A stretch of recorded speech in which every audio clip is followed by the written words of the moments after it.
What is up, everyone? We're going to have a freaking awesome session today. This is gonna be pretty freaking epic. I'm not gonna lie to you. Um, with that, let's just get right started. Let's get started right away. I don't want to waste too much time. There's so much awesomeness to cover. I don't want to waste too much of our time. So let's get right into it. All right, cool. I'm gonna start with sharing my screen.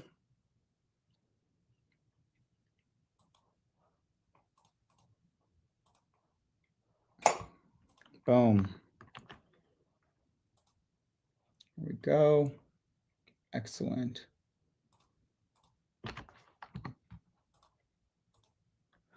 All right, we are live. We got our Instagram crew, we got our Facebook and YouTube crew. All right, I am very excited for today's training. You guys are going to get so much freaking value out of this. So, brief, who am I? Michael Manatskanyan. I'm going to be leading our training today. So what we're going to talk about today is the super investor cheat code. What that simply is the exact strategy I've been able to implement to scale my portfolio from just a handful of properties to over 20. My portfolio is like over $23 million today. And I've done that in less than 2 years. So I'll break down my journey and all that kind of good stuff, but I wanted to really highlight the super investor cheat code, exactly what has allowed me to scale so quickly and get so much results in such a short time frame. The huge emphasis of that is the co-living rental strategy. So I'm going to provide an entire masterclass on co-living and then touch on components of the super investor cheat code so that you can scale your way to financial freedom. I don't share this stuff because you shouldn't watch this stuff to just see what I'm doing and just think like, oh, okay, that's cool. Like, I love that for him or whatever. Like, the only reason why I share all this stuff is so that you can then go ahead and implement. I share my journey. I share my results. I share the wins, the losses. I share all of that, not for me. Like, why would I care? It's for you to then take that information and then implement it in your own investing journey if you truly are committed to financial freedom. Because the thing I've learned over the last couple of years is there are so many paths to financial freedom, and real estate is one of the best ones. And the way that I've been able to go about it, basically leveraging the super investor cheat code, has allowed me to get way higher returns with way less time and have way better cash flow, have way better ownership benefits, all of this good stuff. And I really want to share that with you guys today. So let's get it. All right, so we're going to cover today. We're going to touch on the super investor cheat code. I'm going to break down in detail why co-living is the best rental strategy. We're going to talk about how you can choose your own investing market and properties that make the most sense for that market, and the cost to buy a co-living rental, how that varies from like a traditional rental, and the different costs associated with owning a co-living property. So with that, let's get right into it. Real briefly, who am I? Michael Manatskanyan. I own Coast to Coast Vets, which is my real estate investing business, as well as Super Investors, which is everything in regards to the education and free value I put out there. Super Investors, I do have a mastermind community called Super Investors, but that encompasses all of the 95+% of free content that I put out there as well. So my free wealth to real estate community, all this YouTube content, everything falls under Super Investors. It's the education arm of my business, the thing I am really extremely passionate about, the thing that I was doing since I started my journey, and the thing I'm really happy to help other people do, which is help them achieve financial freedom, understanding that all I can do is take my Army veteran engineering, real estate investor brain and try to share these things with you guys, but I cannot force you. I cannot push you to success. You have to do it all. All I can do and all I try to do is provide you as much guidance as I possibly can based on my own experience, as well as working with lots of mentors and other real estate investors, so that you can fast track your path to financial freedom. That's really what I'm here to do, provide you that support, whether it's for free in the variety of ways that I do so, including, this kind of stuff, or even through my paid Super Investors community. Just understand, my goal is to provide you as much value as possible so that you can succeed in your own journey. I can't force you to, but I can help you as much as I possibly can through education, tools, resources, all that good stuff. The number one thing you should know about me is that my family is the most important thing to me. My family is my wife, my baby girl. So my beautiful wife, Sierra, who we've been high school sweethearts, my baby girl, Mila, who's around 15 months old right now, and then little baby boy on the way in a couple months. My family is my everything. The reason why I started all this and the reason why I worked so hard in my 20s to become financially free before I hit 30 was all for my family. I come from a broken, poor, low income upbringing. First generation American, mom had to work multiple jobs as a single mother to take care of us. I appreciate everything she did to get us to where we're at. However, I learned that I did not want to bring kids into this world if I was not able to financially support them, and more importantly, be as present as possible with them for the moments that matter the most. I want to control that. I didn't want a job to dictate that for me. So I've always been very passionate about achieving that financial freedom. I just didn't know how. And in my early 20s is when I started learning about real estate investing, and it like changed everything for me, changed my entire course from, okay, I'm going to work a job, right? I was in the Army when I really started taking real estate investing seriously. Okay, I decided to be a chemical engineer while at school so I can make more income, so I can invest that and then put it into stocks and let it grow over 40 years. Then I learned about real estate and I realized, oh my God, I can get the same results, even better results in way less time. Why would I not go this route, right? But the difference is you have to be much more educated in real estate investing because there's more risk than just putting money passively in the stock market. I'm not here to tell you what route to go. Well, obviously real estate, right? That's my route. But I also put money in the stock market. I like a diversified portfolio. Regardless, I'm an Army veteran. I'm an engineer by trade. I studied chemical engineering and finance at UC San Diego, and I've been in the real estate investing space since 2018. I currently hold over 70 rental properties. I've done additionally at least 100 additional transactions as a wholesaler or bird dog, which basically means I got very good at finding great investments that investors want to buy, right? That is a skill set of mine. Looking at investments, quickly determining what makes sense and doesn't, analyzing those, and then making sure I connect that to the right buyer, including myself, who's bought a ton of these deals. Since I started my investing journey in 2020, which I'll break down briefly, I bought over $23 million of real estate, and the majority of my portfolio has been purchased in the last 2 years. So from mid quarter one, 2023 until quarter 1, 2025. So that 2-year time span is where the majority of my real estate has been purchased.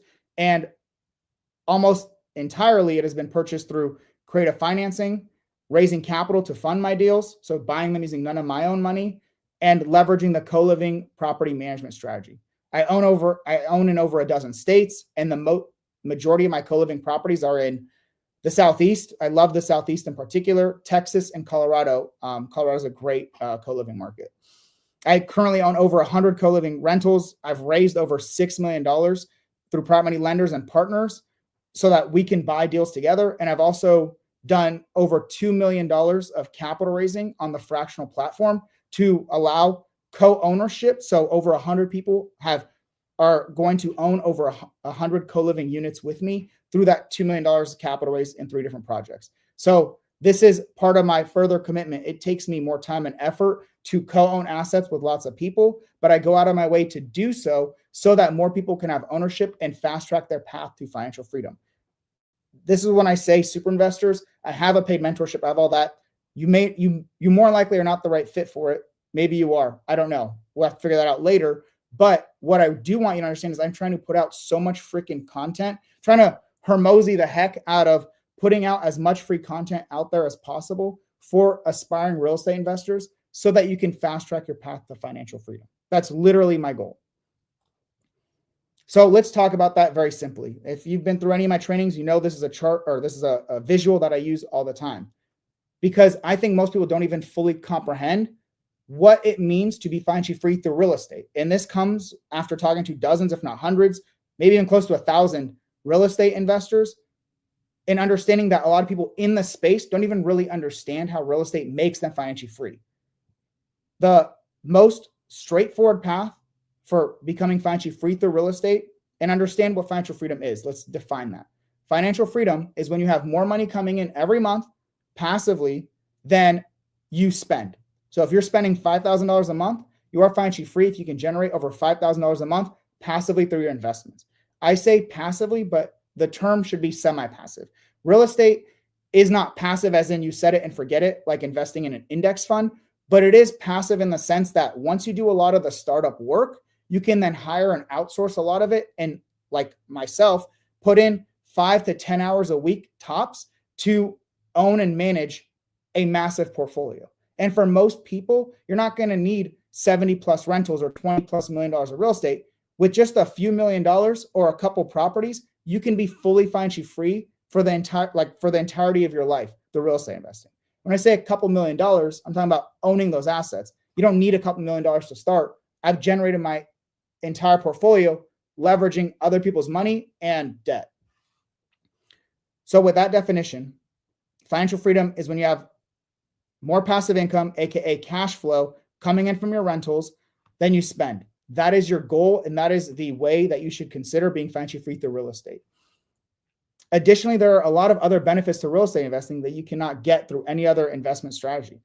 One of the other ones that directly contribute to your financial freedom is tax savings. So me making $100,000 in a job versus me making $100,000 in the stock market versus me making $100,000 in real estate are all vastly different. At a job, you are paying the maximum amount of taxes. Through the stock market, you're paying substantially less, but you're still paying, if it's long-term capital gains tax, like 15% of that towards taxes. Through real estate, whatever you make, as long as you have the right CPA who understands what you're doing and can, like, you know, it's not H&R Block probably won't do this for you, but you have a CPA who understands taxes for real estate investing, you can keep all of your freaking money. The $100,000 I make in my job, that ends up being $60,000 by the time it's all said and done, or the $100,000 I make in the stock market that ends up being $85,000. Well, $100,000 in real estate is $100,000 for me to live off of, for me to use. So it's not just the amount of money that you're making. It's also more importantly how much money you are keeping. Those two directly contribute to your financial freedom. Why I have those highlighted for financial freedom here. Those are the most straightforward ways to become financially free. Get more cash flow coming in every month through your rental properties. Then you are spending, you are financially free. There are a tremendous amount of wealth benefits to real estate investing as well. Those are your ownership benefits. Your property over time is increasing in value. It has always increased in value over time, like literally over time, it always increases in value. And it exceeds the rate of inflation and all that good stuff. So it's always exceeding, it's always growing in value. And that is adding to your net worth. That property went from $100,000 to $150,000. That extra $50,000 has been added to your net worth. You are $50,000 more wealthy. If you were to go and sell that property or refinance that property, you can pull that money out, right? So that's building your wealth. That can also help you with financial freedom, but it takes more time to allow for that appreciation to occur. And you don't want to bank your financial freedom on appreciation. You want to get there through cash flow.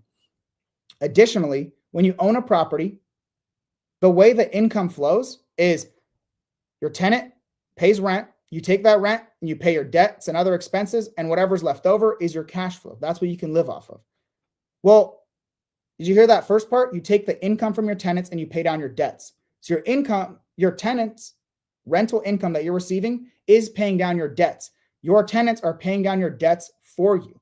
A portion of that debt is interest, and that interest is a tax deduction, but a lot of it also is principal pay down. They're physically paying down your debt. Remember, we bought a property at $100,000. It was worth $150,000, let's say 10 years later, but the debt went from $100,000 to $50,000, right? So your equity spread, the property value minus the debt, is now $100,000. $50,000 from appreciation, $50,000 from debt pay down. That is your wealth now is $100,000. Once again, you can tap into that through selling it, refinancing it, whatever you want to do, you can tap into that through those routes. Once again, that is a wealth builder. An additional benefit to real estate investing that you cannot get virtually anywhere else except maybe businesses is leverage. This is not like a direct return that you get, but it's one of the biggest advantages of real estate investing compared to any other asset class you can invest in. First, you can take out debt. You can use other people's money, primarily the banks, to buy rental properties with little to none of your own money. You can use, like when I started, you can use house hacking So buying a property and living in a unit and renting out the others, for me as a veteran, 0% down. You can also do a 3.5% down or 5% down FHA loan or conventional loan. Even a 20% down payment can get you ownership of a $100,000 asset, right? 20K to get ownership of a $100,000 asset that generates you cash flow, appreciation, debt pay down. There's virtually like none of that out there otherwise. Other people's money. This is when you start taking things to the next level. So that $20,000 you needed to put down to buy the property, an additional $10,000 to renovate it, well, that doesn't need to come from me. That can come from capital partners, people who have money that want to be more passive investors. They bring the money, I bring the deal, and I operate it. They're bringing the money for me to then buy these assets using none of my own money. That's exactly what I've done over the last 2 years, 2.5 years, to then scale my portfolio. If I had to be dependent on my military, like Army, and then government salary to do so, there's just no way. I could not have, even in my entire lifetime, I could not have earned and saved $5 million to build my portfolio. I had to do it through leveraging other people's money.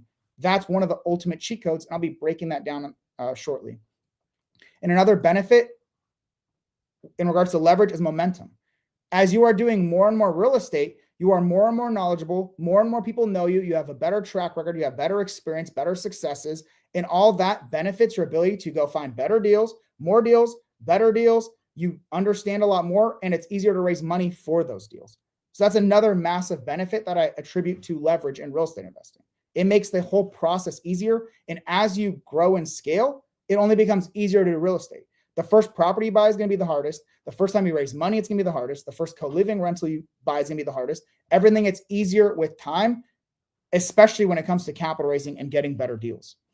So with that, very simply understand that you become financially free through real estate, through your cash flow, and because it's real estate investing, you get to keep all that money. You're not wasting money on taxes. My very succinct path to financial freedom. 2018 is when I started learning about real estate. It took me over 2 years of paralysis by analysis. So just learning and podcasts and books and underwriting and spreadsheets and this and that to buy my first property. What really changed things for me was surrounding myself around other investors who were doing the thing that I wanted to, comparing my numbers to theirs and realizing, okay, I've got a pretty good grasp of these numbers, but they have the assets. They have the properties that are generating them cash flow. So what do I need to do? I need to start making offers. I need to stop being afraid to take the next step. I was analyzing deals. I was not making offers because I was afraid of if they accept my offer, I don't know what to expect moving forward. Well, I gave myself an ultimatum and said, either I make an offer on the next property that makes sense, or I stop pretending to be a real estate investor. You need a learning phase of your journey. Most people get stuck in the learning and never actually take the action needed to buy a property. I was in that exact same position, which is why I gave myself an ultimatum and I pulled the trigger and a lot of things went wrong. I figured it all out, just like you will as well. You should believe in yourself. You should have confidence. That is courage, right? Courage is being confident in your ability to figure things out.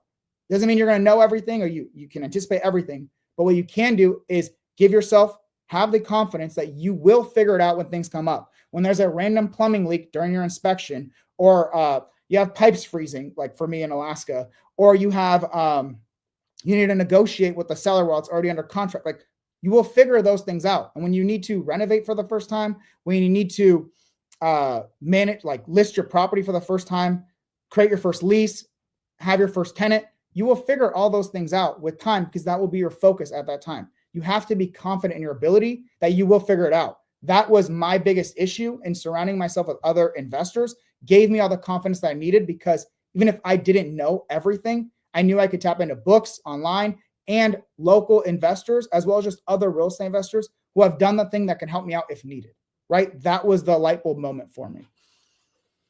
After that, I started learning about off-market deal finding, a little bit of creative financing. And the next year, I bought my next small multifamily property in 2021. This was a 4-unit instead of a 2-unit. Additionally, I started finding deals off market for other investors. I was bird dogging and wholesaling for other investors. And I started doing that for myself as I was learning about seller financing, I started reaching out to sellers that own properties outright that could potentially provide me seller financing opportunities, and bought 20 rental cabins. So in 2020 to 2021, in a 13-month period, I went from one property, which was 2 units, to my second property, which was 4 units, and then 20 rental cabins after that, virtually little to none of my own money, leveraging, creative financing and house hacking. And at that point, I was financially free. At that point, I had more money coming in every single month than I was spending. At that point, by September of 2021, I was essentially done. Well, that's not the way I operate, but what I decided to do is get out of the military. At that point, I said, hey, at the end of my 4 years, I'm done. I'm getting out. And what I did was I leveraged another small multifamily house hack at the end of 2022. That was my real estate investing journey from 2018 to 2022. Things took a massive leap when I started getting better educated through the Sub 2 mentorship and my mentor, Pace Morby. And I started learning, but more importantly, implementing things that I was learning through that community as well as elsewhere. I'm a very proactive learner. And I think of things in like systems and a reverse engineering. That's the engineer in me, right? I think, okay, if this is the result that I want, how can I get more of that more quickly, more efficiently, less bottlenecks? What can I automate? What can I streamline? That's just the way I operate. And it's a massive advantage because now you all get to benefit from it because that led to me creating the Super Investor Blueprint, a very step-by-step systematic process for scaling to financial freedom as quickly as possible. So at that point, I had a couple rentals worth less than $2 million. 2023 till now, I've scaled additional $21 million of real estate. And understand this, $21 million is based on my acquisition costs, right? The property values have increased substantially since 2023. I have one property in San Diego alone that's increased several $100,000. I have another one in Savannah, Georgia that we got an appraisal on, and it was $200,000 more than I anticipated. So there's a lot more equity buildup. I don't even account for that in these numbers because that is cool for flexing, I guess. I have a big portfolio. I've got a lot of wealth, whatever. But the real thing that makes the difference is how much money am I making each month in cash flow? How much could I be spending or reinvesting in other things? At this point, I have way more money coming in through real estate than I spend monthly, which is great. That's the position you want to be in, especially someone who's younger, because I got another kid on the way. I still got so much life ahead of me. I want to have more money coming in than I spend because my lifestyle will inflate over the next couple decades. All right. That's my path to financial freedom. House hacking, learning off-market deal finding, and then leveling up massively through mentorship, but most importantly, creating my Super Investor Blueprint and going all in on it. Once again, when I started it, I didn't think I have the perfect blueprint. I was just doing things that made a lot of sense. And then I started implementing it and improving it. That was the big thing. I implemented it, I improved it, I re-implemented it, I improved it. I continued down that path to what I feel like is one of the most perfect investment strategies, especially in this day and age, in today's market. A lot of people will tell you things that worked for them. I could tell you what worked for me in 2020. I can tell you what worked for me in 2021 where interest rates were super low, buying on-market properties, whatever. Like I can tell you those things, but most of those guys who are still educating in that way, they haven't bought real estate, especially not a substantial amount, in the last several years. When the market shifted, interest rates went up, their lame strategies no longer work for them. Cool. They can't adapt, they fail, they fall out, right? What I've done is not just grow my portfolio, but I've massively scaled it and educated so many other people on how they can do the same. That should be the most important thing from you when you're trying to learn from someone. Are they doing the thing that you want to do? And are they still actively doing the thing that they're educating you on? A lot of people educate you on things that they used to do that used to work for them. Cool. That's also kind of meaningless. What matters is what is working today, right now. I've bought, using the Super Investor Blueprint, just this year alone, I bought several million more of real estate. Using none amount of money, I've raised over $1 million to do so. Like, it's still actively, it's the thing that I am doing. We just raised another $700,000. We're going to buy at least 5 more co-living rentals in the next 2 months.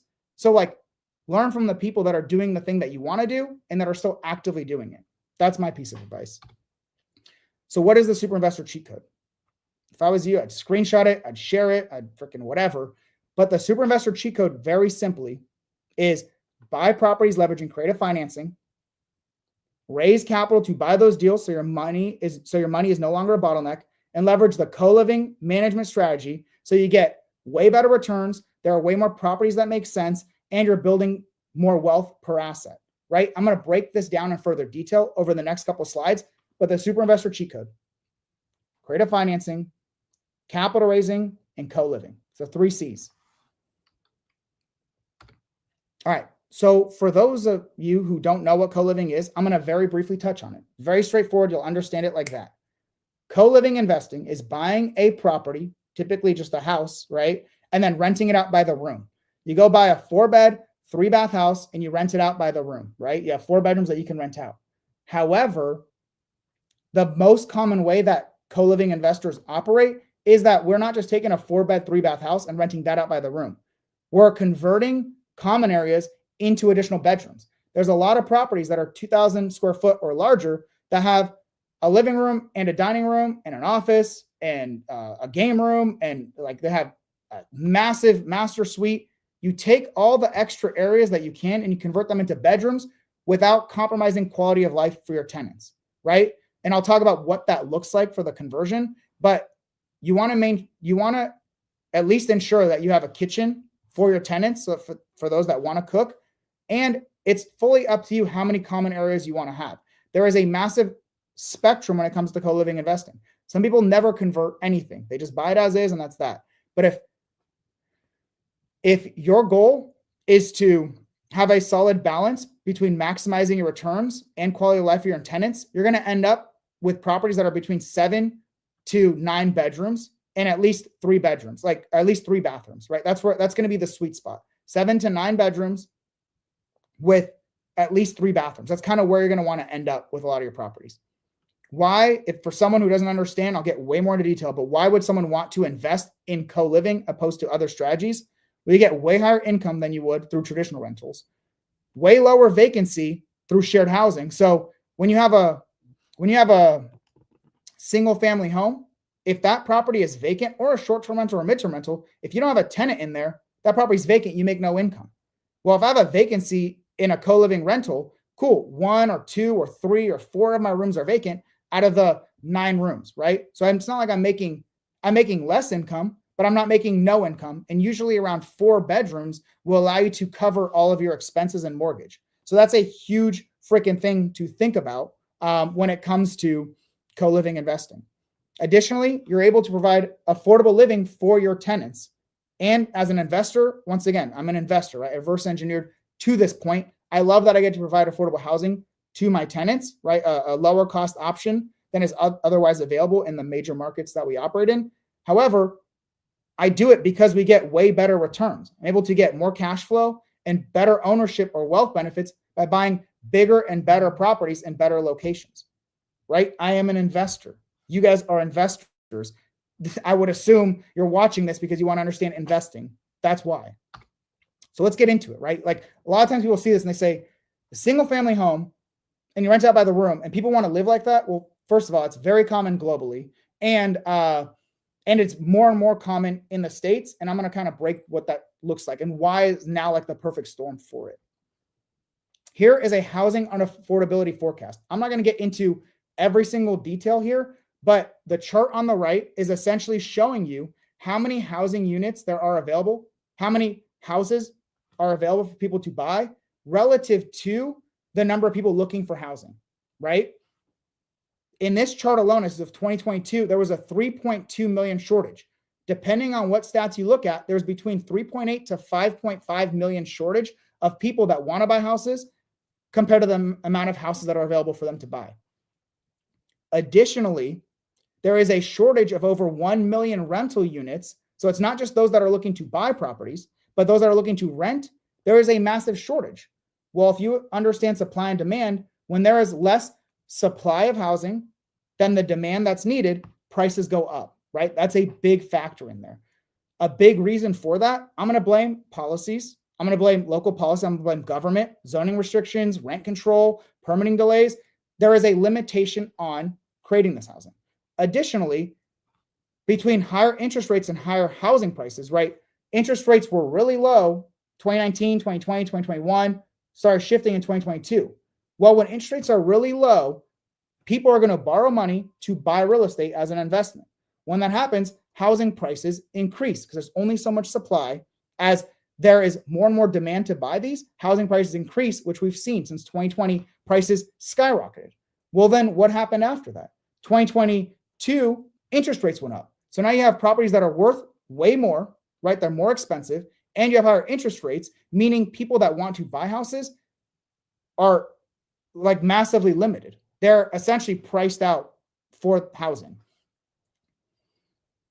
On top of that, wages increase over time, essentially, right? And rents increase over time. So a major shift that we've seen in the bottom right is housing prices, both for rentals, right? This chart is for rentals, but also the property prices have vastly outgrown the rate of household income, right? Things are going up way more, right? They're costing way more than people's income is going up, right? A big part of that is inflation, interest rates, these housing prices, policies, all that. But just simply understand that housing unaffordability is terrible and is not going to get better necessarily. Like there's nothing showing it'll get better, primarily because supply is tight, but the demand is very strong. People need housing. Costs are up for everything, but wages are stagnant or barely increasing. And most importantly, policy is broken. The government is not solving this problem. If we expect hedge funds to do it and big corporate interests, we don't want that. It's better people like you and I, small mom and pop operators, provide this type of housing than hedge funds who literally don't care about the tenants that they have.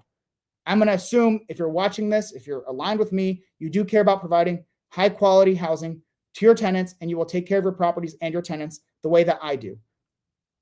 Corporations don't care, right? I'm not saying LLCs, right? We all have LLCs, but like major corporations, hedge funds, they don't care. It's all about a number for them.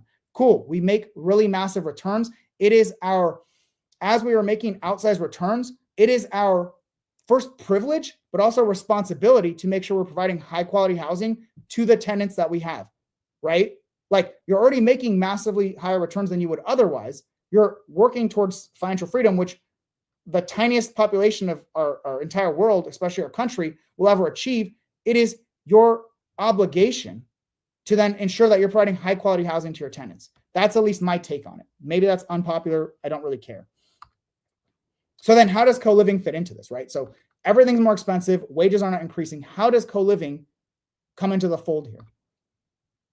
Well, co-living is already a large asset and it's only increasing, and it's increasing at a much higher scale than any other type of rental strategy. Currently, as of 2024, the co-living market was $7.8 billion, huge number. More importantly, the compounded annual growth rate, right? Compounded annual growth rate is 13.5% from 2025 to 2030. That does not mean that. What I want you to understand is the big thing here is compounded. Every year it's increasing by 13.5%. So whatever the new number is, increasing by 13.5%. That's why in 5 years it will double, right? It doesn't linearly grow, it compounds. So it will double in size in the next 5 years. Well, to put into perspective, short-term rental compounded annual growth rate is 6.7% over the next 5 years. Understand that their market size is much larger, but the co-living strategy, which has not been as popularized except for the last couple of years, is already, 7% of the way there. And this is the global metric versus the US market size, right? It was hard finding the US market size, but close to, let's say 10% of the short-term rental, and it's going to be growing at a much higher growth rate. Part of that is short-term rentals that's already a big asset class, right? It already has a big market size, but also it's flat, if not decreasing over time, right? So you will see how this all pans out over the future. Predictions are tough, but this is what it is for co-living. The main takeaway is it's already a huge thing, but it still has so much more room to grow. Just compare it to short-term rentals. And short-term rentals are not a necessity. Short-term rentals are a luxury. They're vacation rentals versus housing, affordable housing, which is a necessity. And even more important when housing costs when everything continues to cost more and people have less and less money to spend on things. It's huge, like it's big. There's a lot of room to grow, and it is growing massively. That's why I'm really trying to educate people as much as possible right now, because for those that go into this sooner rather than later, you have a massive advantage. And to put this into perspective of like, okay, yeah, cool, co-living, like I've never heard of such thing, or yeah, like who would live in something like that? Well, I've done it, and plenty of people have done it. Like a lot more people have done it than you think. It is way more normal than you think. For me, my journey, very simply, as a student, I shared a dorm with 3 people. The next year we got an apartment. We each had our own room in the apartment. Then my then girlfriend, but now wife, lived together in one room and then rented out the other room to 2 roommates.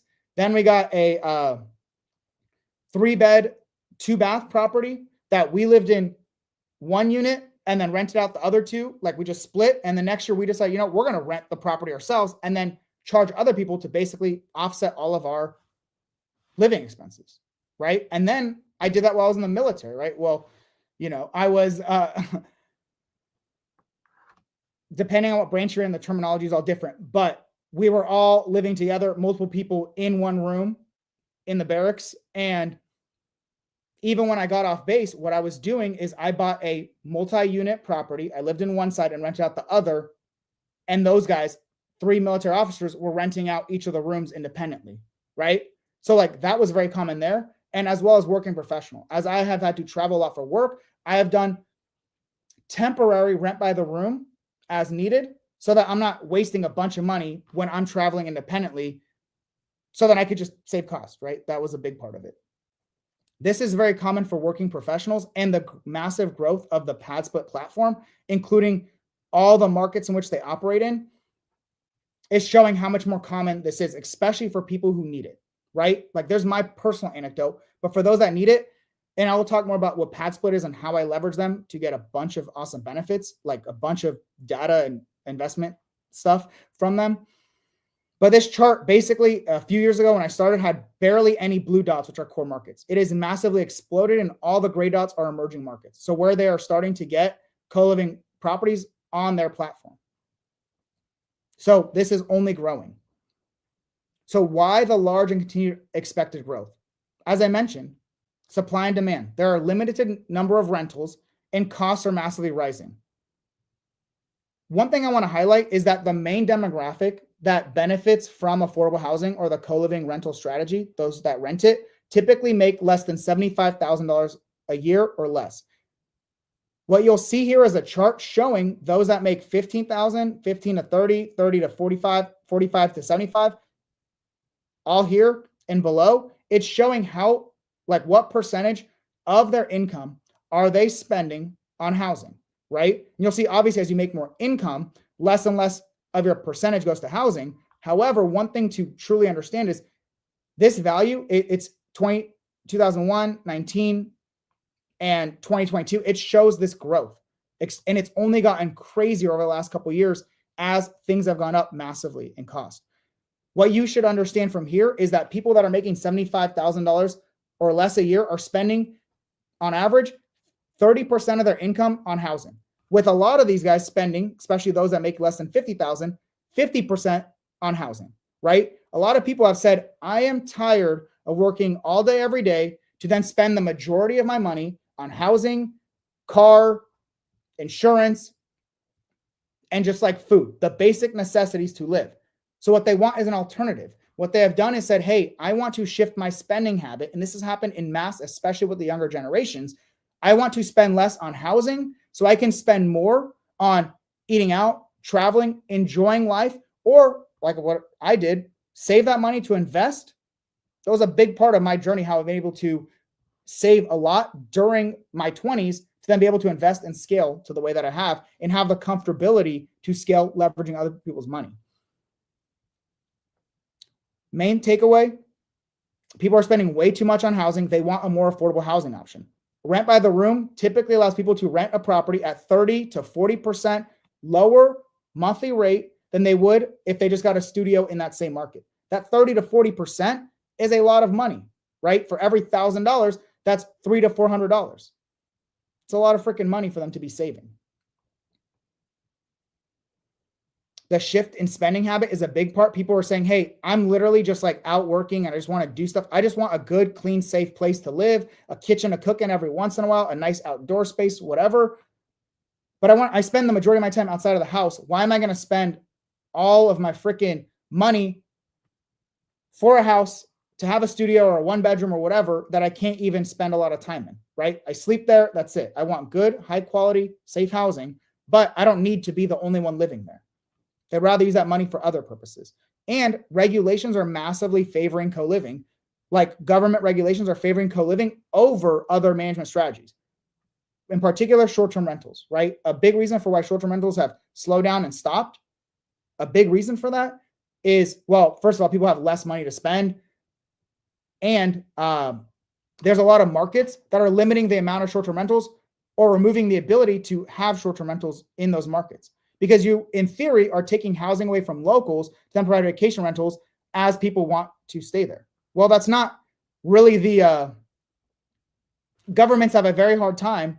Local governments especially have a hard time saying, yeah, let's encourage that more and more over providing housing that is massively needed in lots of markets, affordable housing that's needed. And the government really can't do anything about that. They're not going to go build. They can create more permits and all that, but they can allow for more building, but that's a whole slog. Allowing people to take a house and rent it out more affordably is something we're seeing more and more.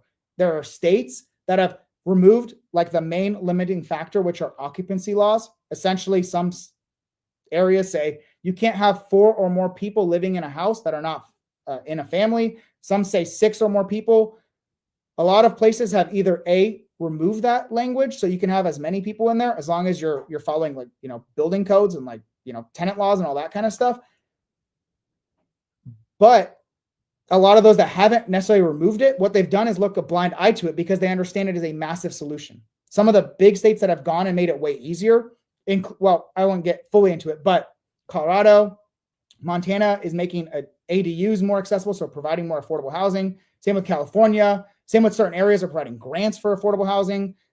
Washington, Oregon, there's a lot of places that are shifting towards, even multiple parts of Texas are making it so much easier. Atlanta, where we have a lot of them, they look a blind eye to those occupancy laws because they understand you're providing a solution that they can't, or they're going to spend way more money to try to solve and probably won't, as we've seen with government, or who's going to do it? Like hedge funds, maybe, right?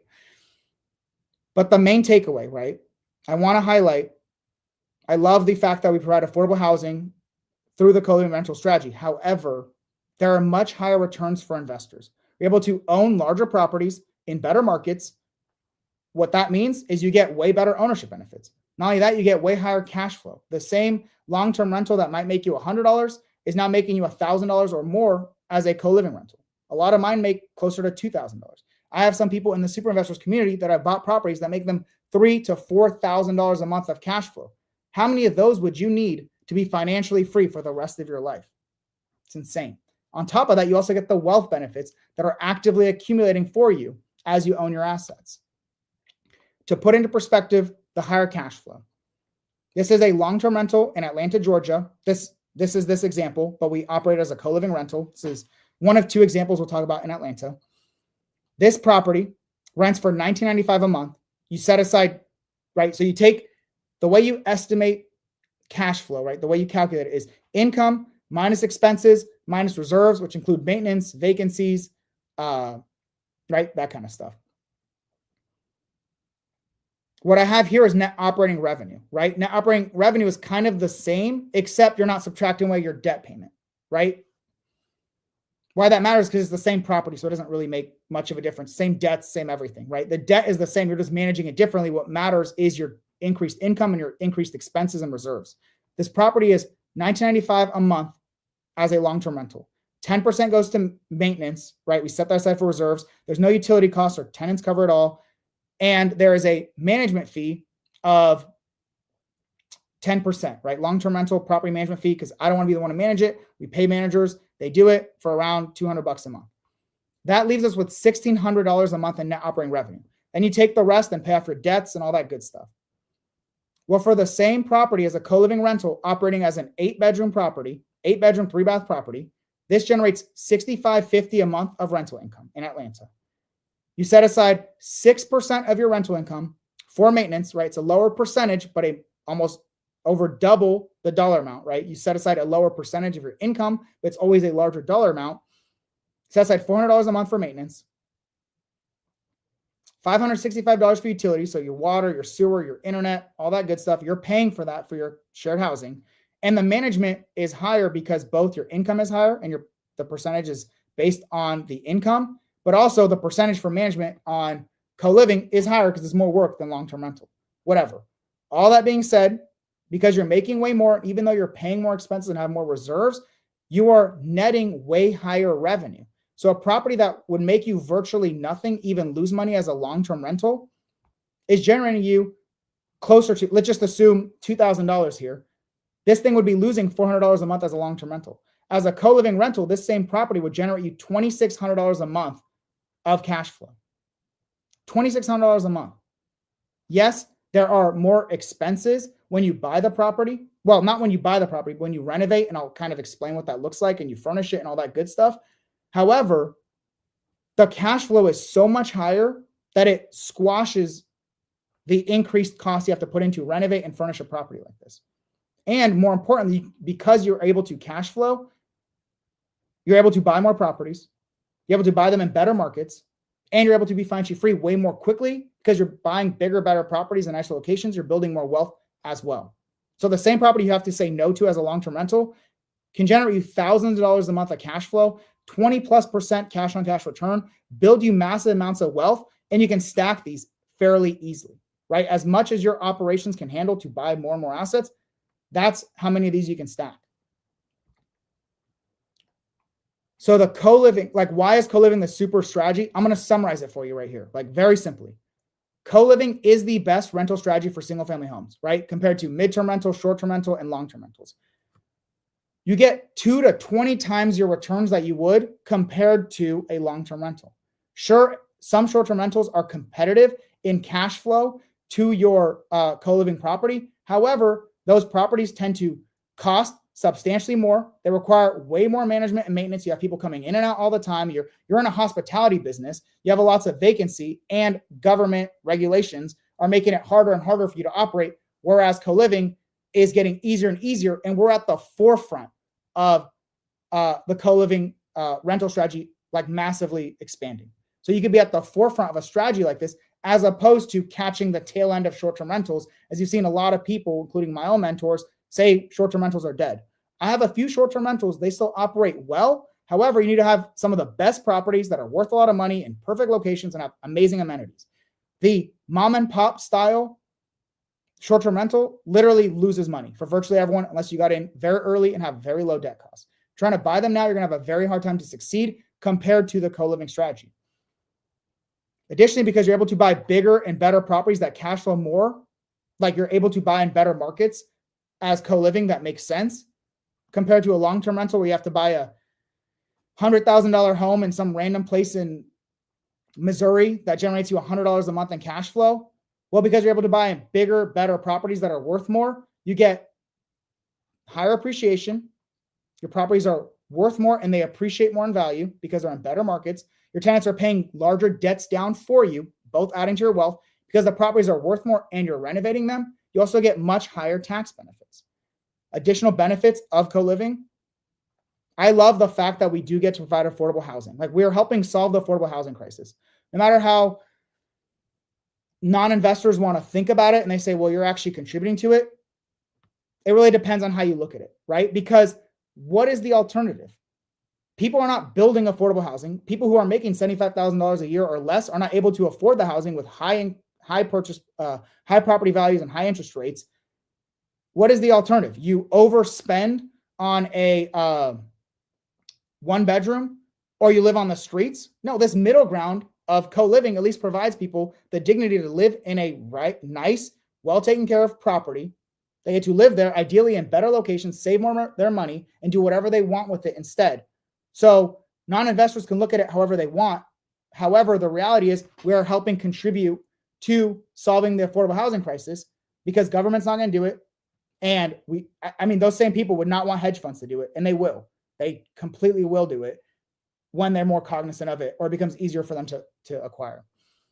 Additionally, a big benefit, especially right now, if you start in the co-living model like much sooner, there's way less competition. People are still trying to do long-term, mid-term, short-term rentals because they don't fully understand co-living yet, or they're waiting and waiting and waiting. Cool. Less competition means that you can buy more of these more quickly and at lower cost. If you wait 5-10 years from now, or even a couple of years from now, things are going to cost more and you're going to get less returns. That's just common for any investment.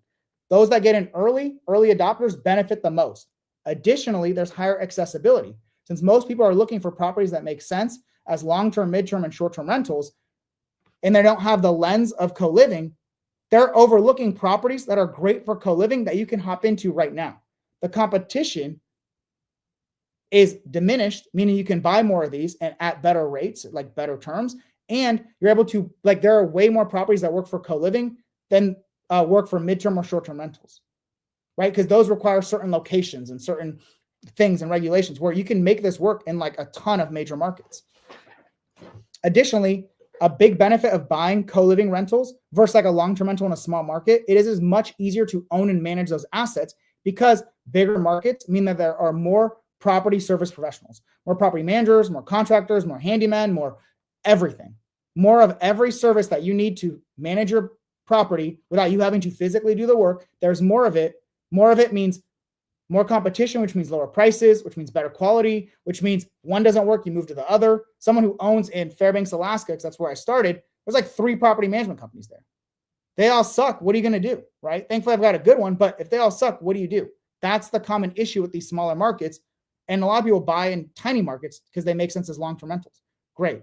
You have 10 small long-term rentals that make you maybe $1,000 a month collect, like in total. Like, that sucks. That's like a lot of work for very little return. That's where the super investor strategy came from. Tying this back into the super investor cheat code, right? Creative finance, cap raising, co-living. The reason why I love creatively financed investments over traditionally like going and just buying a property using a debt like a DSCR loan or a conventional loan, over buying something cash, over going the BRRRR route, over building things brand new. The reason why I love buying creatively financed investments is, first of all, I get to maximize my deal flow. There's no banks involved. There's no limiting factors. I can go buy 100 co-living, 100 creatively financed deals this month if I chose to, right? My limitations are money. Well, great. Learn how to raise capital, so that's not a bottleneck for you. But also your operations, right? You don't want to just buy a bunch of properties that you cannot successfully acquire, renovate, furnish, rent out, right? Otherwise, you're setting yourself and everyone up for failure. So don't do that. Like, you should limit yourself on your ability to successfully operate them and then scale as you build your team and can operate more and more of them. But the debt piece of it, I'm not worried about, right? I can go buy as many as I want because I don't have the same traditional bottlenecks of new loans, right? Which require a bunch of paperwork, time, process, appraisals, all this crap, all this extra work that's inefficient. And then to what? Buy a property with 25% down payment and 7.5% interest rates, or go build something brand new, which is going to take me 6+ months to do. Or do a massive renovation, do the BRRRR strategy, and then now I bought this property, I renovate it, I let it season for 6 months, and then now I'm renting it out. I have to do the refinance, and hopefully it's worth enough, and then I get my money back, so I get to do it. Like, what the hell? Buying properties creatively, I can go buy 10 creatively financed deals tomorrow if I chose to. Well, I can put 10 under contract. I close on them in the next few weeks, right? I mean, some I could buy tomorrow, but there's no limitation. There's no traditional limitations. You don't have to just wait. You don't have to just sit there and wait or do a bunch of excessive renovations, excessive things to make the property successful. Additionally, because I'm buying creatively financed, it costs me less to get into my deals. Well, if I'm putting less to buy my deals, I'm able to buy more deals. Let's say it's $100,000, or like, let's say it's $1 million. Each property costs me $100,000 to get into, as opposed to $200,000. I can buy 5 times as many deals, or whatever. I don't know. Screw the math. I can buy more properties. So I'm putting less down into those deals. When you put less down into a deal, you get a much higher cash on cash return. Essentially, what is your return on investment? How hard is your money working for you? The $100,000 you invested to buy that property, if the cash flow is the same, but you put less money in to buy the deal, your cash on cash return is higher. That is a massive metric for you to understand. Your cash on cash return equals your cash flow divided by your entry costs. If you have lower entry costs and your cash flow is fixed, your cash on cash return is higher, aka your money is working harder for you. Because I'm buying creatively financed, I'm buying things at 0%, 2%, 3%, 4%, 5% interest rates, most of mine between 0 to 3%. Well, when there's lower interest rates, I'm paying less on interest. I'm paying less debt payments. I'm buying properties that generate me more cash flow than if you yourself had to go buy using a new loan at 7.5%. I should have had a little chart for you, but to compare, it's like 3% to 7.5%. It's basically like twice as much you're paying for the same mortgage, which means you also cannot make deals work the same way that I can if your only tool in your tool belt is traditional financing. Creative financing not only generates me way better returns, but allows me to buy way more properties compared to those who only have traditional in their tool belt.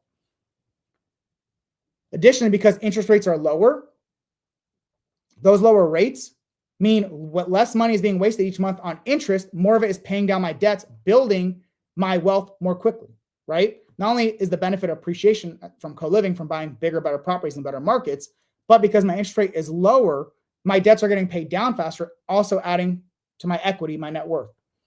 And once again, co-living, to very simply summarize, why is it a huge part of the cheat code? Way higher returns and cash flow, way better ownership benefits, way better cash flow, right? So you got to be financially free faster and build wealth more quickly, right? Faster wealth building. And it's way more accessible as an investment strategy right now than anything else. Most people cannot go and traditionally buy a long-term rental that makes sense for them. If you can, it's the tiniest of properties in small markets that don't make a lot of sense. And who wants to own 100, 1,000 Section 8 rentals to then be able to make $5,000, $10,000 a month? That's like crazy. It's like way too much work, and it's not really sustainable because it doesn't scale that way. They need more people on your team, and like it's illogical.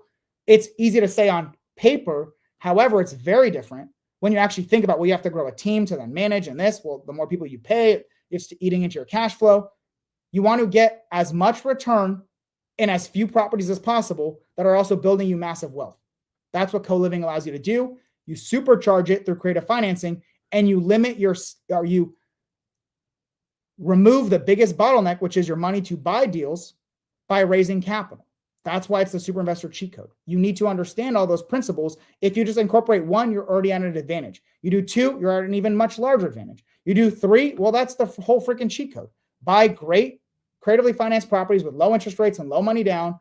Buy them using little to none of your own money by raising capital for those deals, and then leverage the co-living management strategy so you can buy more properties that are bigger, worth more, give you more wealth, and give you way more cash flow so you can be financially free more quickly. That's the cheat code. So we're going to talk about some high-level co-living, right? I told you I'd give you a co-living education on top of that, right? More than just the finances. So how do you choose your co-living market? You need to focus on market unaffordability. If you go and buy a property in a small town where rents are not very expensive and there's more than enough housing, no one's going to want to rent your property by the room if they can go buy a comparable, or if they can go rent a comparable studio or one bedroom, or if they can just go buy a property themselves. So you have to make sure it's in a market where it is unaffordable for housing. Most major markets have a massive unaffordability for housing for those that make between, well, less than $75,000, right? I showed you less than $75,000 a year. Those guys making what, $32, $33, no, $35, $36, $37 an hour or less are typically either priced out or paying a ton of their money towards housing. So you want to make sure you're providing a solution to where there is a problem. Don't try to create a solution where no problem exists. So focus on markets that have demand for this type of rental by looking at where are these markets unaffordable. Additionally, if there's a large population, a large percentage is making $60,000 or less, well, those are the guys who need this, right? People making $100,000 or more, maybe it's a nice to have to save money in co-living, but it's like a necessity for those making $60,000, $65,000, $70,000 or less a year. So you want to make sure you're catering towards those guys. Once again, co-living does not work well in low-cost markets. And you want to ensure that there is a solid amount of lower income workers. And when I say low income, I'm talking about minimum wage, $15 an hour or whatever. I think it's like $7 in some places, which is insane. But we're talking about people who make $30, $35 an hour or less, right? I know it doesn't seem low income, but it is compared to the metric. I mean, that's like the median household income. Those are the demographics that are spending a lot of their money on housing, right? A huge percentage of their income on housing. Some other cheat codes. Major metro areas are preferred. So go to major markets and major states. So major cities and major states, very common area where things are very expensive, and focus on markets that have favorable occupancy laws. If a market makes it really hard for you to do co-living, why would you want to invest there anyway? Why would you want to fight an uphill battle to invest in a market where the government is making it very hard for you to operate? Focus on markets that have a need for affordable housing, that are major markets, and that make it as easy as possible for you to do this management strategy. That's the main criteria for choosing your co-living market. A cheat code is the PadSplit platform. They literally give you a map. Let me give you the link so you can create a free account and get access to this map.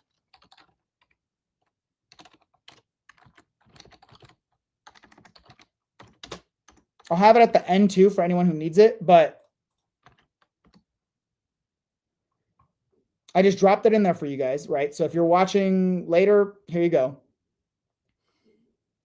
They're literally telling you these are the major markets in blue, right? They're core markets. These are those core markets in blue where they are operating and have been for a while and have plenty of rentals.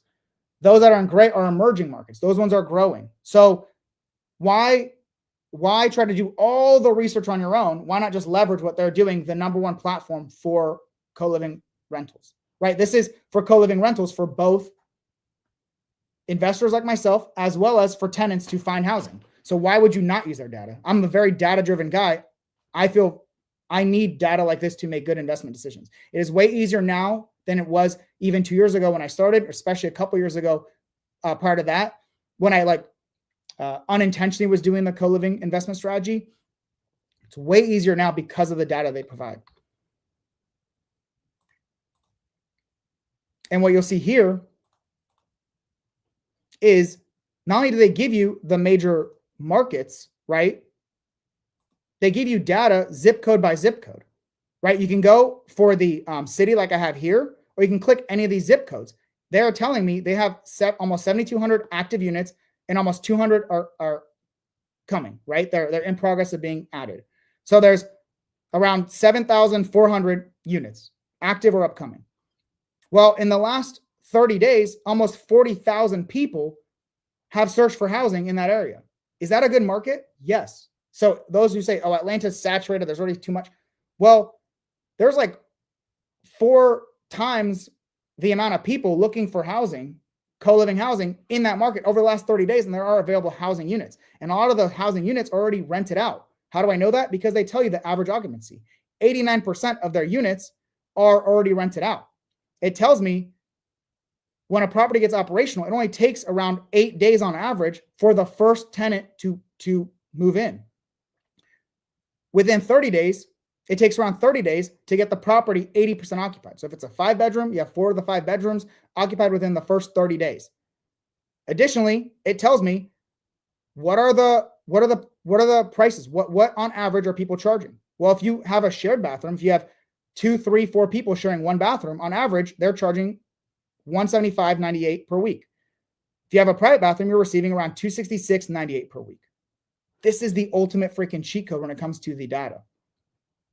If you missed it, I'll drop it one more time, but this is your cheat code to being able to buy or to really analyze, choosing good markets and make good analysis decisions on, does this property make sense? Does this market make sense? And then analyzing property by property, does this make sense for me? Especially when you go zip code by zip code. And if you use the link that I provided, you also get linked to the exact rep I've been working with for almost 3 years now, who not only provides you zip code by zip code, she'll provide you street by street, property by property data, so you can compare not just to the general city or the zip code, to all the houses around you.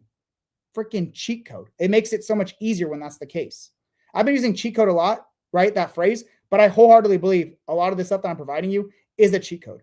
How do I know? Because first of all, it's played massive dividends for me and my family and our financial freedom. However, it's also something that works really successfully for other people as well, right? Like I mentioned in the very beginning, it doesn't really matter what I've been able to accomplish, except for the fact that it is proof of concept for what you can do. All that you should care about is, can I do this for myself so I can achieve these results? Don't worry about me and my cash flow and my portfolio and my wealth, right? That's awesome for me and my family. Use me as a proof of concept. use all the education, tools, resources, everything I give away all the time for free to help you on your journey so that you can be financially free, right? That's my ultimate goal. Ideal co-living property characteristics, right? Number one thing above everything else is location. Like I said, don't try to solve a problem where there is none, right? Solve problems where they're already saying, we have a lot of demand, right? We have a lot of demand compared to the number of units we have. Here's some core markets. Like literally, here you go. Here's your cheat code. You sign up using that link, you'll get access to this map. And you'll get access to all this data as well. Property size. Some people are able to make 3, 4, 5 bedroom properties make sense for them. However, I like to have at least 6 by the time we're ready to operate and rent out. I like to have at least 6 bedrooms, ideally 7 or 8 bedrooms, and at least 3 bathrooms. So what I look for typically is there's not a lot of 8 bedroom, 3 bathroom properties available. And if they are, they're probably not in the right area, like whatever. What I'm looking for is to convert a property, take those office spaces, dining rooms, and whatever, convert them into additional bedrooms. And a good way to identify that is find properties that are at least 3 bedroom and 2 bathroom minimum and at least 2,000 square foot or more, right? I have a property that is like 1,700 square foot and it is 7 bed, 3 bath, but this was a full renovation, right? So that's how we're able to get so much. And it has a kitchen plus a kitchenette, 2 laundry areas. Like it was designed specifically for co-living. It's not what I would recommend the majority to do because there's a lot more work and there's benefits to going the route that I did. I was able to pull all my money out. It was awesome, right? That's the burst strategy. However, I wouldn't recommend that to the majority of people. It's more work, more risk, more things can go wrong, and it takes longer. Focus on buying creatively financed deals that are at least 3 bedroom, 2 bath, 2,000 square feet. Look at those investment opportunities and see, can you make it 6, 7, 8 plus bedrooms? As I mentioned earlier, as a rule of thumb, it's not perfect and it's market dependent, all these things. It depends on how much you buy your property for, all that. But typically what I've seen is when we have 4 bedrooms, right? Like 4 bedrooms rented out, that covers all of my expenses for the property. We're at 5 to 6 bedrooms, like especially like 6 bedrooms, we're looking at closer to $1,000 a month of cash flow. We're at that 7 or 8 or more bedrooms. That's what we're talking about, closer to 1,500, 2,000 plus in income, in cash flow on a property. Use those as general rules of thumb. It's going to be very dependent on your market, your properties, your debt, all that stuff.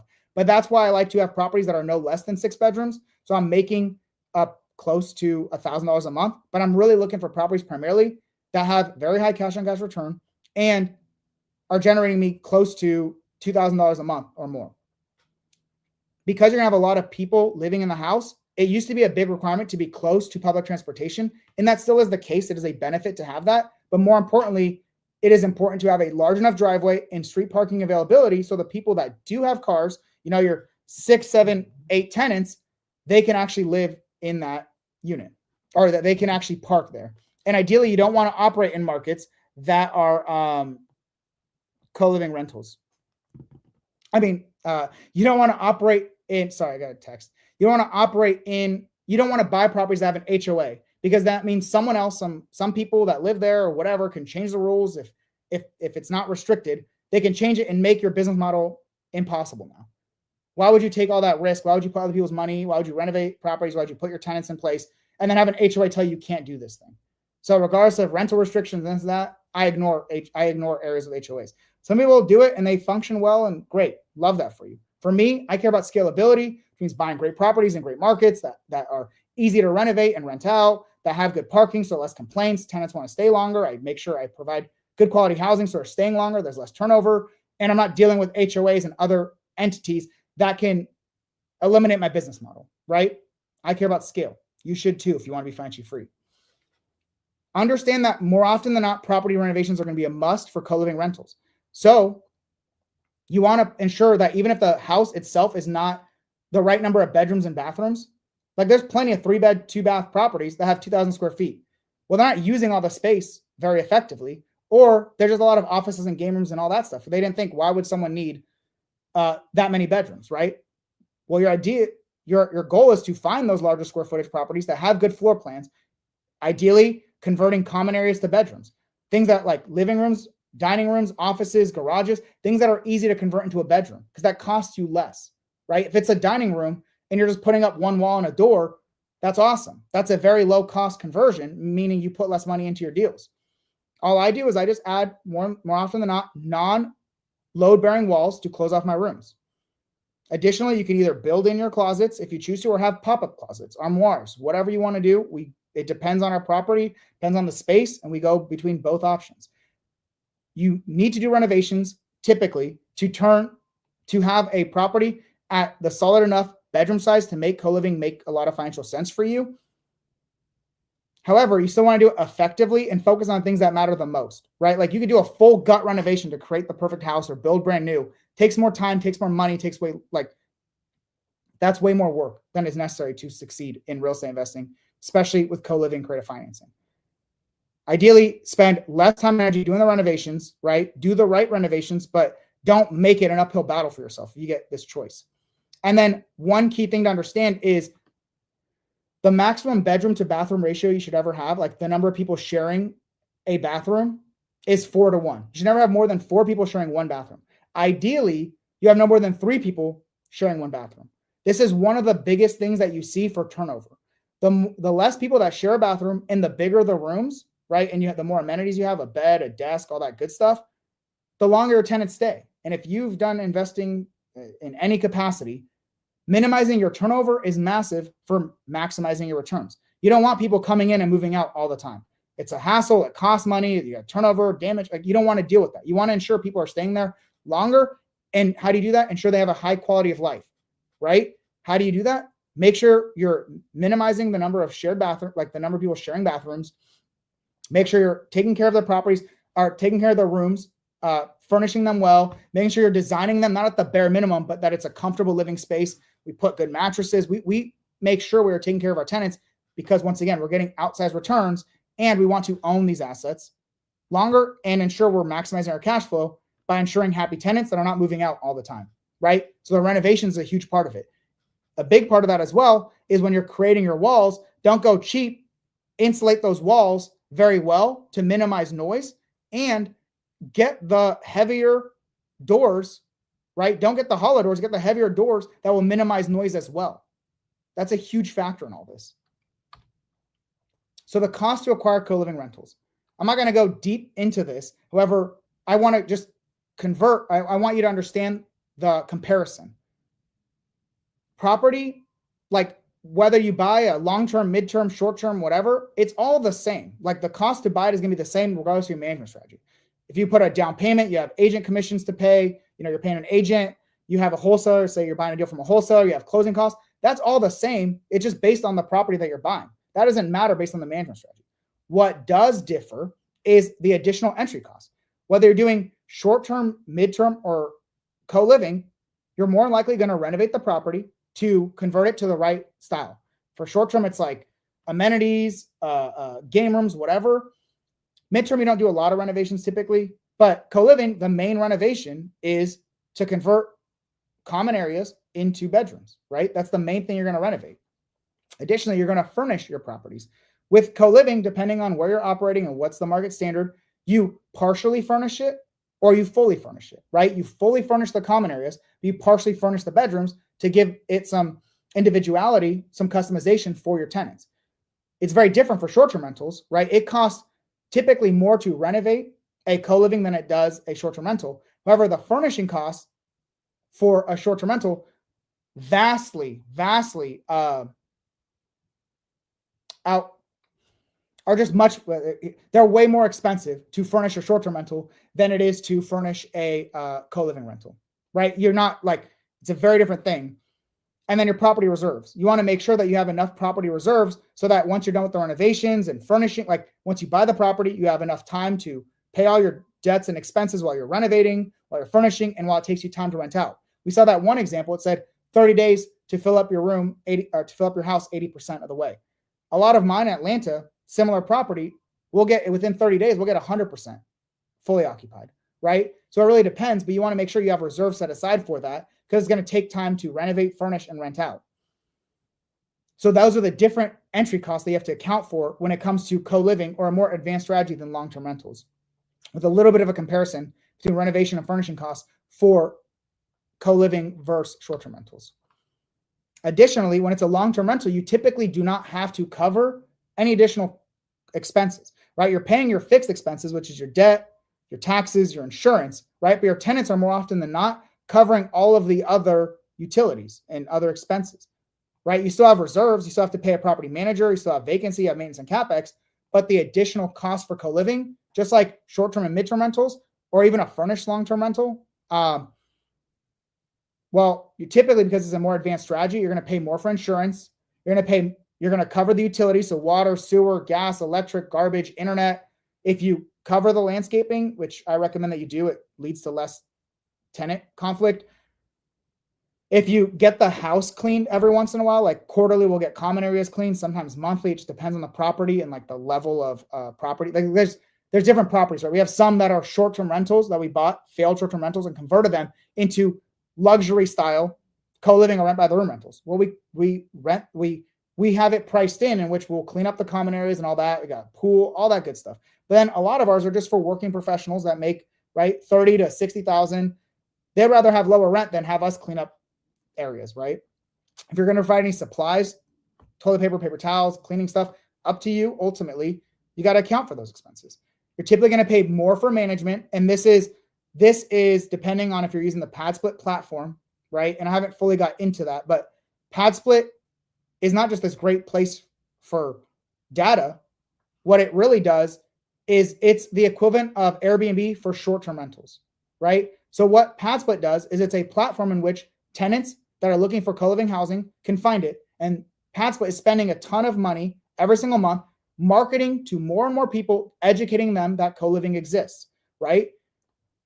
And you use the platform. They don't manage your property, but you pay the platform if you list your properties on there and you're getting tenants through there. You pay a fee, an upfront fee, like when a tenant moves in, as well as an ongoing fee. And basically what it does is they help you place tenants. They do the filtering and, they give you the data on the tenants, all that good stuff. You do your guest communications. You communicate with them through the platform. You collect rents on the platform. They handle like the lease side of things, their membership model. Like I said, the guest communications is done there. But you still have to manage the property. If you need to move someone in, someone needs to move them in. Someone needs to handle that. If you need to coordinate cleaning, if you need to coordinate repairs, someone needs to do that, right? They do that. Or you have to do that yourself. So either you self-manage it or you pay someone to do it in conjunction with PadSplit, or you do that completely independently and you have a property manager do all of it. It's up to you ultimately what route you want to go for management. Additionally, we have vacancy and maintenance and CapEx, right? So as I mentioned, maintenance and capital expenditures, those are reserves. That's always going to be a higher dollar amount than it would be for a long-term rental. Not because the capital expenditures are covering, like replacing your roof and things like that is going to be higher. That's going to be the same, regardless if it's rent by the room or long-term. You're going to have more maintenance issues with more people in there, more plumbing, more electric, more things are going to come up. They're going to have to take care of. So you're going to have more maintenance expenses. All of the capital expenditures, the big stuff, is not going to be increased substantially. And then your vacancy reserves. So the difference, you cover expenses, you have more management fees, and you're paying similar percentages of your income towards your reserves. However, it ends up being a larger dollar amount, right? All right, with all that being said, I want to highlight one quick thing that I would really love. I have a bunch of free tools and resources for you guys. One thing I really do want to highlight is, for those of you that are very intrigued in the co-living model, I have an awesome workshop coming up in San Diego at a just incredible property of mine, where I will help you I will literally give you everything you need, the step-by-step roadmap, all my tools, resources, everything to buy your first or next co-living rental in 90 days. This is a 2-day workshop in person. If you register, you get all the recordings, you get all the tools and resources that come. Even if you can't make it in person, it's like freaking, people charge $10,000 plus dollars for this co-living stuff, right? For the resources I'll be providing. For $997, you can attend in person or just buy it so you get the virtual resources that come from it. And what will that help you do, right? It'll be this on steroids, right? We're going to go deep into how to find properties, how to analyze properties, what makes good investments. We're going to help you model out your path to financial freedom. I have it all here, right? The foundations like mastering markets, deal analysis, off-market deals, creating great offers, renovations and design. So you get my furnishing checklist. Like when we furnish a property, I'm very systematic, right? We use similar furnishings for the properties. We renovate similarly. You'll get access to all that stuff. Renovation checklist, furnishing checklist, creative co-living investing calculator, all these tools and resources, plus multiple days of education and in person. More importantly, this is a small group, right? So what you'll get is you'll also not just benefit from being with me, but other real estate investors that are either actively doing co-living, looking to scale, or those that are looking to do co-living, where you can find partners, build relationships, create accountability. It's the all-in-one, and you'll get access to that. Plus, like I said, you'll get access to the recordings, tools, and resources afterwards, whether you're there in person or not. I got a whole workbook for you guys. So if you want to do that, I'm going to drop the link real fast. If that's something you're interested in, I want to drop the link for you guys. It's also in my Instagram bio. And this is, the price is actually like, I think it was $2,600 or something like that. We had sponsors come in. So what I did was I got sponsors. I got some amazing sponsors, PropStream, Relay, and Fractional. All three companies that I utilize extensively for my investing journey. I'll even show you, I'm going to break down how you can utilize them to massively fast track your path to building a portfolio to financial freedom. But this price is like 60% off right now. Why? Because I got those sponsorships, and instead of saying, okay, cool, it's money for me or whatever, what I did was I just made the tickets cheaper for everyone. I made as many tickets as possible, as cheap as possible, to still ensure that I'm making enough to make this worthwhile. But my goal is not to just maximize my returns on this. My goal is to take the sponsorship money and make it cheaper for you guys. Thank you to our sponsors, and for me for making it, directly attributing it to make it cheaper for you guys.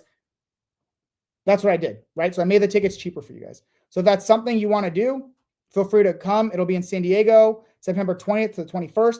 We also have a massive meetup in San Diego on the 19th of September. So please show up to that. That'd be awesome. I'll post more about it. Additionally, I have a bunch of free tools and resources for you, right? I say my Wealth to Real Estate School community. I have a literal free community .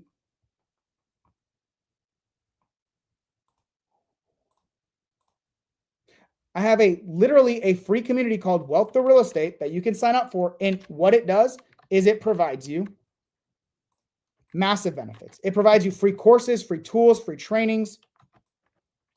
Why is this not copying? There we go. So I'm posting that in there. And I will show you briefly what that looks like. This recording, I'm taking it off afterwards. It's not going to be on YouTube. I'm going to put it in the Wealth to Real Estate community. In here, there's over 1,600 real estate investors, right? That's insane.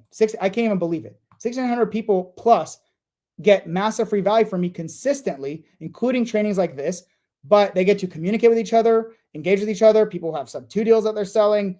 This, my boy Renee over here, he provided 200 freaking books from Alex Hormozi's $100 million money models books in here. We have a list of ebooks. We have all these good things. You get all this stuff, right? We communicate, answer questions, all that good stuff. You get access to that in here. Additionally, free trainings. So I'm going to be shifting this around a little bit, but there's a bunch of free trainings and tools and resources to massively help you on your journey. Who's giving away all these free courses?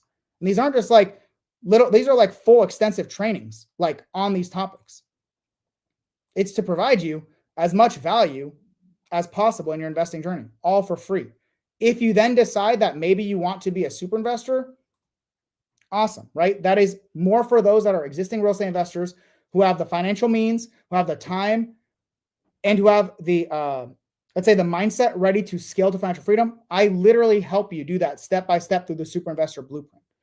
Like, I give you all the tools, resources, and everything, but to do that, you have to apply. I do not accept everyone. That is not something that I am actively doing all the time. Like, I'm not actively growing that all the time.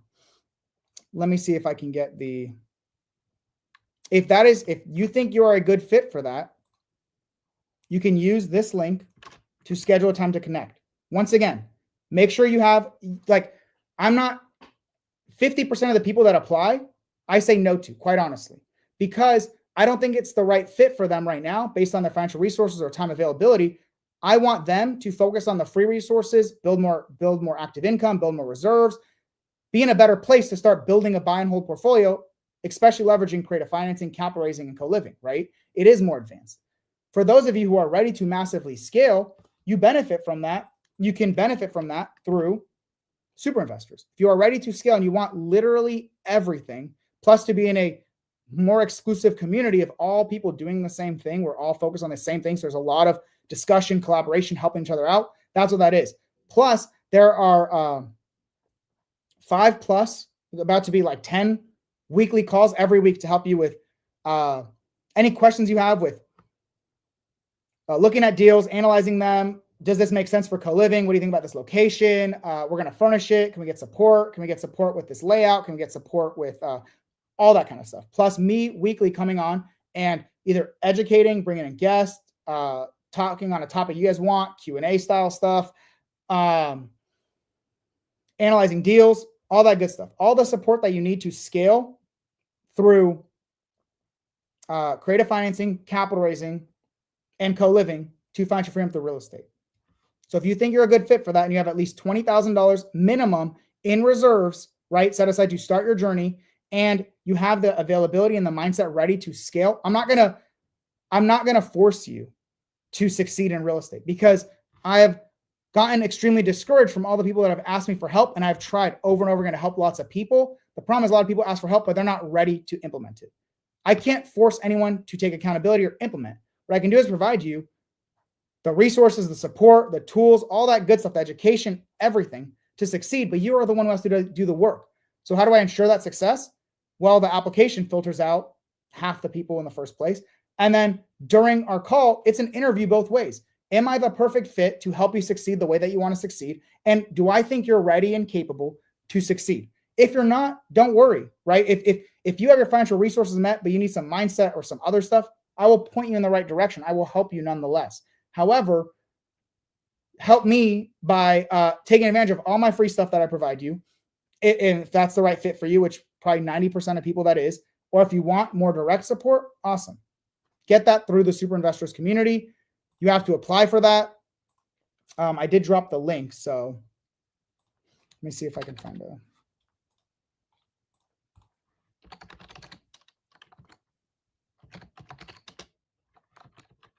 All right, so that's that, guys. I appreciate you guys. I hope you got an insane amount of value.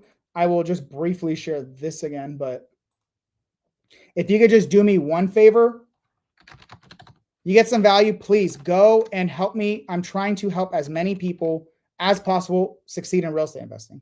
I am trying to help at least 10,000 real estate investors achieve financial freedom in the next 5 years. I'd like to do that even sooner. I need your help to do so. I've learned, as someone who says I'm not a content guy, social media, cool, I got that, but I got to put that aside now, right? I have to create more content. I have to engage with more people, get more views so I can help more people on their journey to financial freedom. To do so, I need to grow my following. I just ask, if you've got some value from this, please capture it, share it, go give me a like and follow, or what is it on Instagram? A follow on Instagram. Go to my YouTube, and so you can click that link. You see what I click there? You can see the co-living workshop right here. Click that. That'll take you there if you want to do some hands-on stuff. If you want to, you click this link down here. You'll get access to basically everything, right? The free wealth, the real estate community, my Instagram, which obviously you just came from, my YouTube channel, which a lot of you guys are on right now. Please subscribe on YouTube. Provide me comments if you got value. If you don't and you think I should talk about other topics, I'm here for you guys. Tell me what you want more of. I've done the thing. I've done it very successfully, and I've done it in a fairly reasonable time frame, right? I would love to know how I can provide you more and more value. So tell me in the comments, tell me on my posts, message me, let me know how I can provide you as much value as possible. Between my free Wealth of Real Estate community, Instagram, and YouTube, especially long form trainings like this that I just put out that people charge so much money for, please just provide me some insight into what you want. If you're getting value, let me know that all the time and effort I put into this kind of stuff. I spent hours this morning putting together that slide deck. Let me know if you got value, please. That's all I ask for. Otherwise, it's kind of discouraging if I don't feel that's the case, right? I think you guys understand that, how you would feel if you put in all this value, you put all this time and effort to create stuff and you don't get a lot of feedback. It's hard to know if what you think you're accomplishing is actually happening. If you want my free creative finance calculator, here you go. You can analyze long-term, mid-term, short-term, and co-living on here. And you can analyze buying properties cash, traditionally, all creative financing. So you can do it subject to seller finance or hybrid. You can do all that through this one calculator. There's literally nothing else like it. And we're only making it better and better. We have some insane upgrades coming to it as well. And as you know, I'm always upgrading my products to make them better. If you have deals that you want me to consider buying, drop them off in here. Easy link. Cool. If you want super investor stuff, here you go. I got the paid community. I got the free community. Wealth to real estate. Take advantage of whatever makes the most sense for you. If you're ready to scale to financial freedom through real estate investing, leveraging the super investor cheat code, which is completely data driven and obviously results based, you see it.